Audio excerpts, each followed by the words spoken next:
Hi. Official recaps here.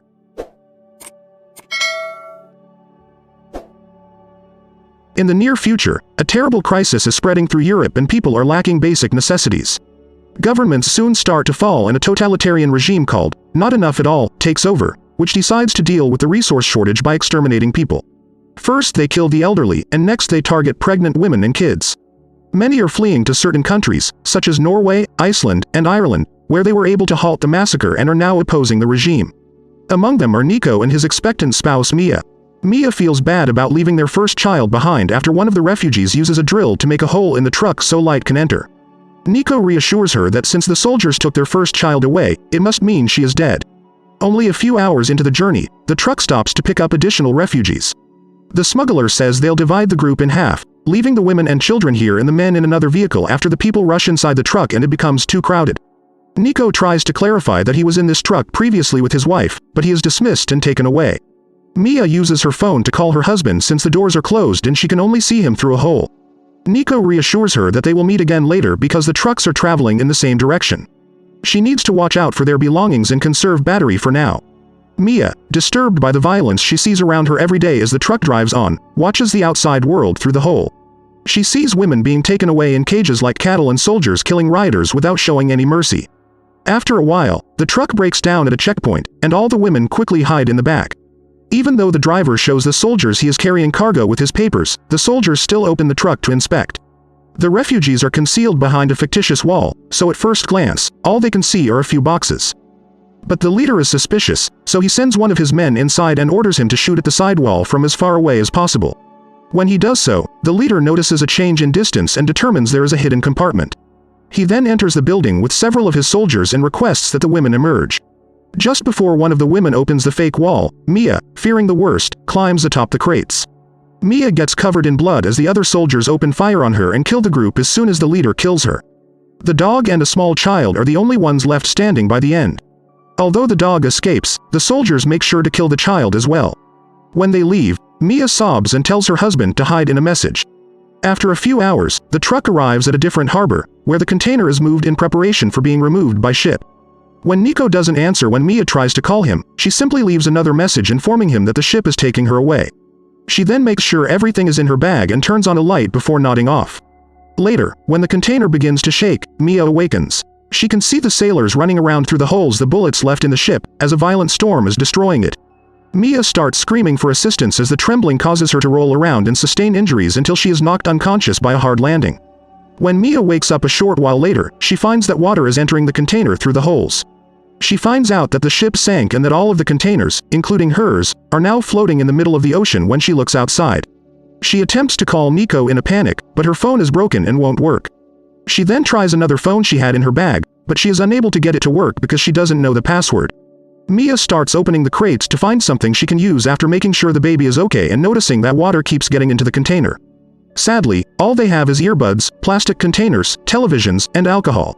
She also locates several hoodies and dons one. She looks around and starts gathering up everything that has fallen out of her bag, which includes a Swiss Army knife and some tape.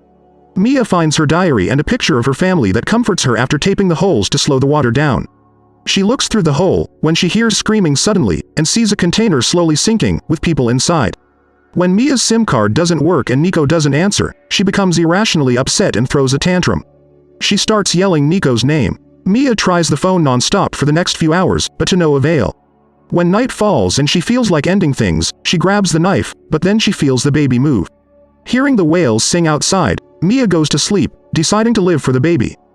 A few moments later, Mia moves out of the way just in time to avoid falling because she sees the hanging crate trembling.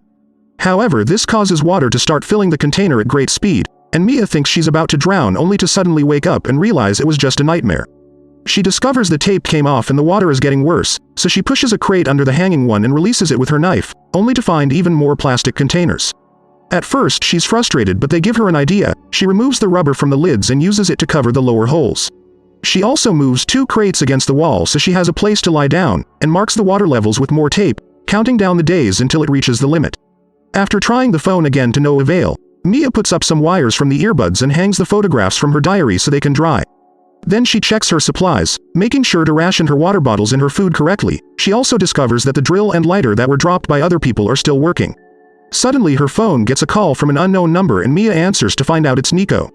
He couldn't answer before because his battery died, and he's alive because the other driver had scammed them. Instead of taking them to the harbor, he abandoned the group outside the city.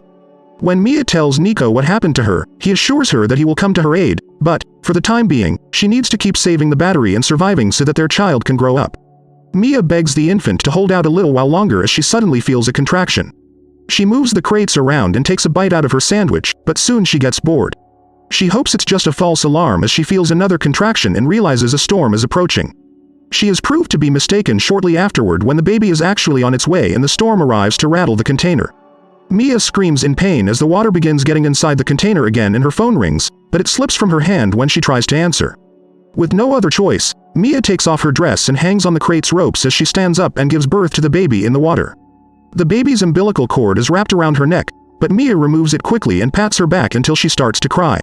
After that, Mia scales a crate and holds onto the child while she waits for the storm to pass.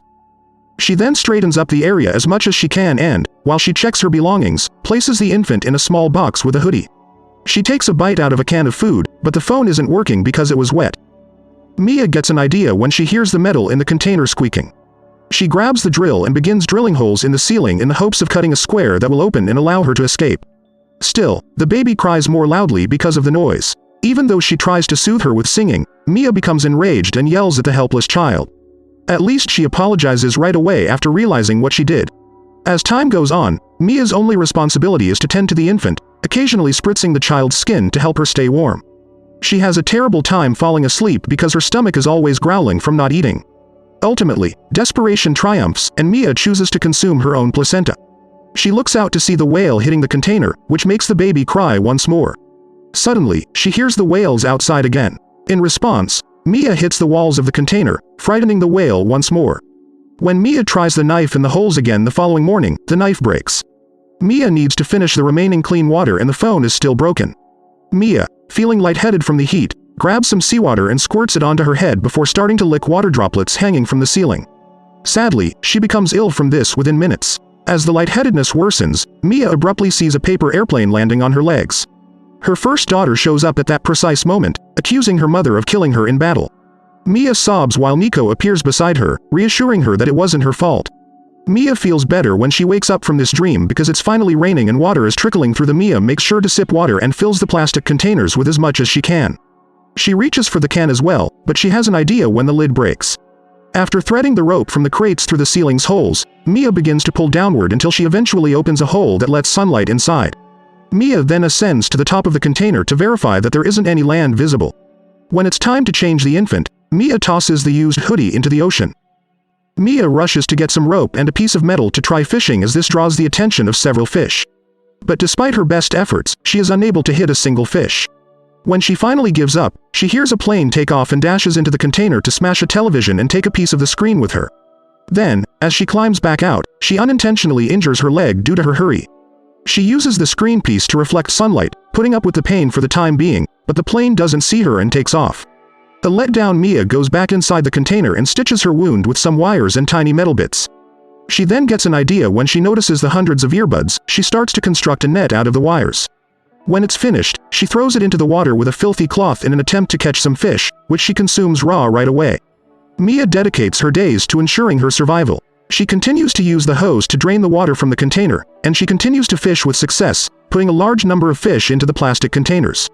She also writes numerous SOS notes on paper sheets she takes from her diary and places them inside containers that she tosses into the water in the hopes that someone will find them.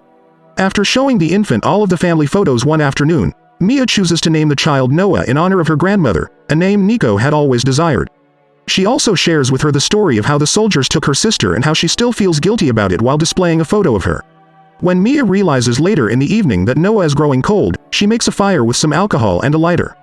In the middle of the night, Mia hears something hitting the wall and comes out to discover it's just a plastic container. At that moment her phone begins ringing and she's delighted to hear Nico's voice, but unfortunately he has bad news. He tried to steal a boat, but he was seen by the soldiers and got shot. Right now he's hiding, but he's slowly bleeding out and he doesn't have much time left. Nico's called to say goodbye and make Mia promise she'll survive, so Mia puts the phone next to Noah so he can talk to her and hear her cute little noises.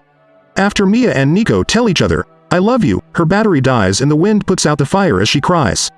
It's then revealed that Mia still has the Snickers bar, which she's saving for the end of her journey as promised. On day 26, Mia is about to lose it. There are drawings and rants on paper sheets taped all over the container walls, which is about to reach the water limit, so Mia and the baby are now living on top of it. In addition, Mia is assembling a raft with the rope, plastic containers, and wood from the crate. Mia is hopeful when she sees a seagull suddenly land on the container to steal some of her fish, indicating that they must be getting close to land. Mia succeeds in starting a fresh fire later in the evening and prepares a sail for her raft. Mia jumps in to take all of her photos when she hears a noise inside the container and realizes it will soon sink. She also notices that the Snickers bar is contained in a plastic container, so she decides to take a chance and go inside to get it. Mia fights against the water, trying not to drown, as the water pushes the raft with Noah away and tangles her foot in some rope. Just before the container sinks, she uses a metal piece to break the rope and escapes swiftly by swimming. Mia is scared when she realizes she can't see Noah when she finally makes it to the surface. A while goes by at that point and lets out some water, which hits Noah and causes her to cry. Mia can now locate her daughter by following the source of the noise.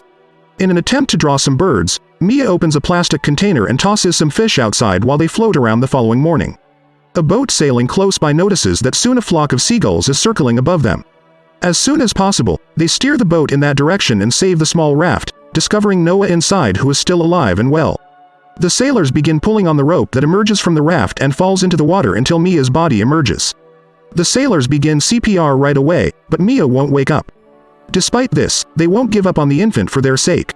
After lots of chest compressions, Mia finally reacts, and the sailors hand the baby to her before using the radio to call for help. It takes Mia a moment to realize she's safe, and when she looks at the horizon, she sees they're approaching Ireland, meaning she'll be able to get the new life she wanted. If you enjoyed this video, hit the like button and subscribe for more videos like this.